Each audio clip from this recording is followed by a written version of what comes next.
Hai semuanya, perkenalkan nama saya Putri Trutami dari Prodi Sarjana Terapan Sains Lingkungan. Jadi, di sini saya akan menjelaskan secara singkat mengenai nilai-nilai anti korupsi, mata kuliah Pendidikan Budaya dan Anti Korupsi dengan dosen pembimbing Bapak Tommy Sujarwadi MS.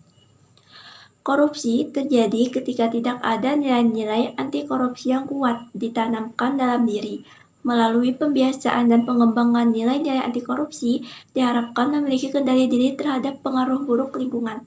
Hal ini akan menghindarkan diri dari praktik-praktik korupsi.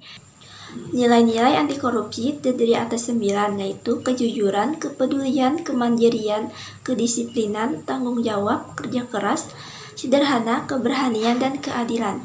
Di sini saya akan membahas 4 dari nilai-nilai anti korupsi tersebut. Yang pertama, kejujuran.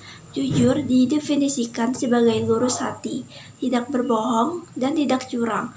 Kejujuran merupakan nilai dasar yang menjadi landasan utama bagi penegakan integritas diri seseorang. Tanpa adanya kejujuran, mustahil seseorang bisa menjadi pribadi yang berintegritas. Seseorang dituntut untuk bisa berkata jujur dan transparan serta tidak berdusta baik terhadap diri sendiri maupun orang lain. Nilai kejujuran juga dapat diwujudkan dalam kegiatan organisasi kemahasiswaan. Misalnya saja, membuat laporan keuangan dalam kegiatan organisasi atau kepanitiaan dengan jujur. Fakta menunjukkan bahwa budaya ketidakjujuran menjadi akar dari masalah korupsi, kolusi, dan nepotisme. Yang kedua, kedisiplinan. Disiplin adalah ketaatan atau kepatuhan kepada peraturan.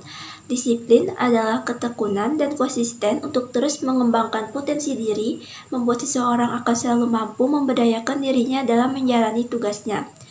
Nilai kedisiplinan pada mahasiswa dapat diwujudkan antara lain dalam bentuk kemampuan mengatur dan mengelola waktu untuk menyelesaikan tugas, baik dalam lingkup akademik maupun sosial kampus. Selanjutnya, kepatuhan pada seluruh peraturan dan ketentuan yang berlaku di kampus, mengerjakan sesuatunya tepat waktu dan fokus pada perkuliahan. Disiplin juga dapat membuat orang lain percaya. Misalnya saja, orang tua akan lebih percaya pada anaknya yang hidup disiplin untuk belajar di kota lain dibandingkan dengan anak yang tidak disiplin.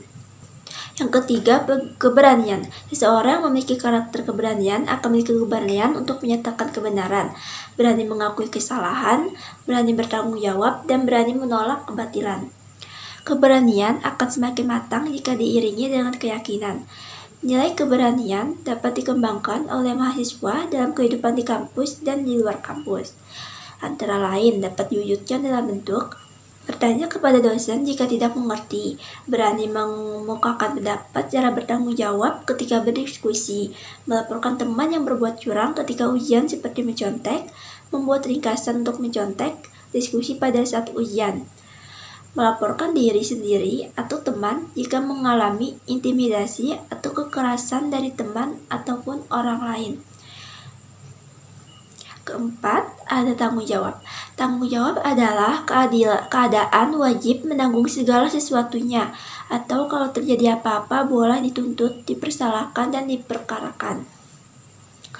Pribadi yang utuh dan mengenal diri dengan baik akan menyadari bahwa keberadaan dirinya di muka bumi adalah untuk melakukan perbuatan baik demi kemaslahatan. Seseorang yang dapat menunaikan tanggung jawabnya sekecil apapun itu dengan baik akan mendapatkan kepercayaan dari orang lain. Penerapan nilai tanggung jawab pada mahasiswa dapat diwujudkan dalam bentuk mempunyai prinsip dan memikirkan kemana arah masa depan yang akan dituju. Selalu belajar untuk menjadi generasi muda yang berguna, tidak hanya dengan belajar, akan tetapi mempunyai sikap dan kepribadian baik. Mengikuti semua kegiatan yang telah dijadwalkan oleh kampus. Menyelesaikan tugas pembelajaran dan praktik secara individu dan kelompok yang diberikan oleh dosen dengan baik dan juga tepat waktu. Itu dia penjelasan singkat dari saya. Sekian, terima kasih atas perhatiannya.